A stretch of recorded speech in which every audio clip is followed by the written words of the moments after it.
أعوذ بالله من الشيطان الرجيم. بسم الله الرحمن الرحيم. الرحمن علم القرآن خلق الإنسان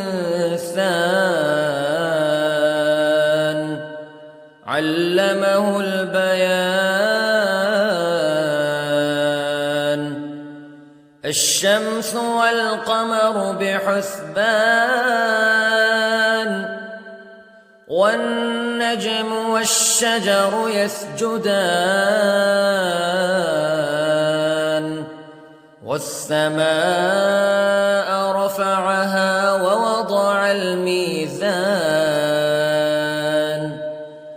ألا تطغوا في الميزان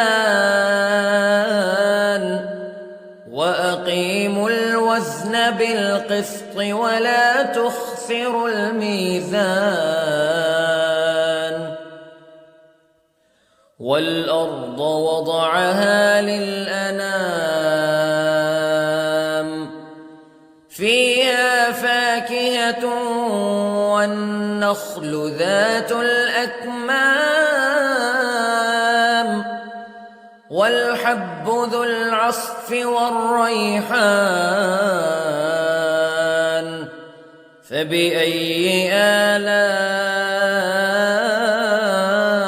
ربكما تكذبان. خلق الإنسان من صلصال كالفخار وخلق الجان من مارج من نار فبأي آلاء ربكما تكذبان. رب المشرقين ورب المغربين فبأي آلاء ربكما تكذبان. مرج البحرين يلتقيان بينهما برزخ لا يبغيان فبأي آلاء ربكما تكذبان. يخرج منهما اللؤلؤ والمرجان فبأي آلاء ربكما تكذبان.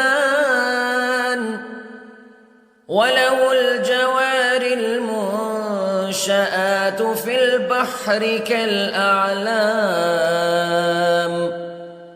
فبأي آلاء ربكما تكذبان. كل من عليها فان ويبقى وجه ربك ذو الجلال والإكرام فبأي آلاء ربكما تكذبان.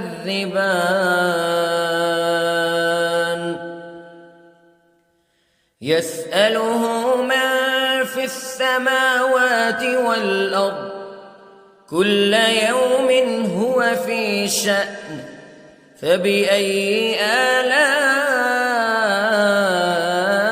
ربكما تكذبان. سنفرغ لكم أيها الثقلان فبأي آلاء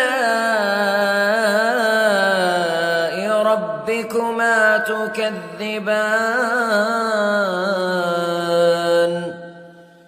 يا معشر الجن والإنس استطعتم أن تنفذوا من أقطار السماوات والأرض فانفذوا لا تنفذون إلا بسلطان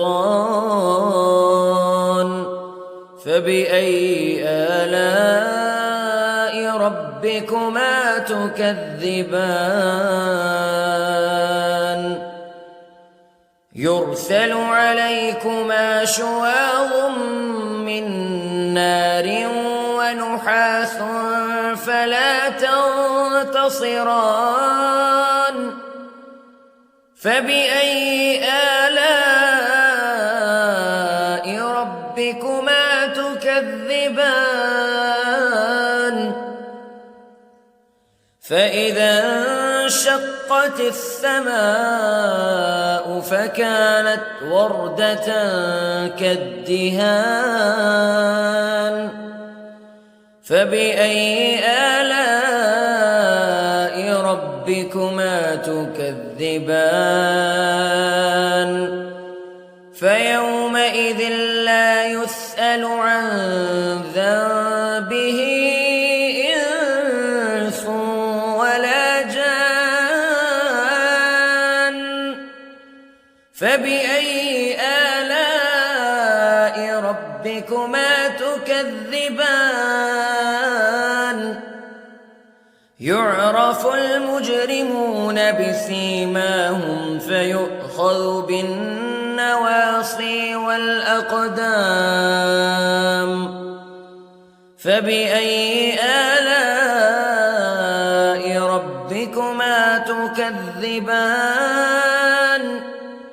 هذه جهنم التي يكذب بها المجرمون يطوفون بينها وبين حميم آن فبأي آلاء ربكما تكذبان ولمن خاف مقام ربه جنتان فبأي آلاء ربكما تكذبان ذواتا أفنان فبأي آلاء ربكما تكذبان فيهما عينان تجريان فبأي آلاء ربكما تكذبان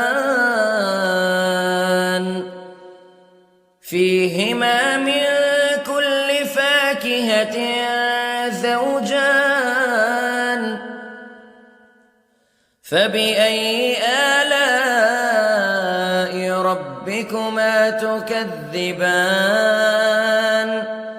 متكئين على فرش بطائنها من استبرق وجنى الجنتين دان فبأي آلاء ربكما تكذبان فيهن قاصرات الطرف لم يطمثهن إنس قبلهم ولا جان فبأي آلاء ربكما تكذبان كأنهن الياقوت والمرجان فبأي آلاء ربكما تكذبان هل جزاء الإحسان إلا الإحسان فبأي آلاء ربكما تكذبان ومن دونهما جنتان فبأي آلاء ربكما تكذبان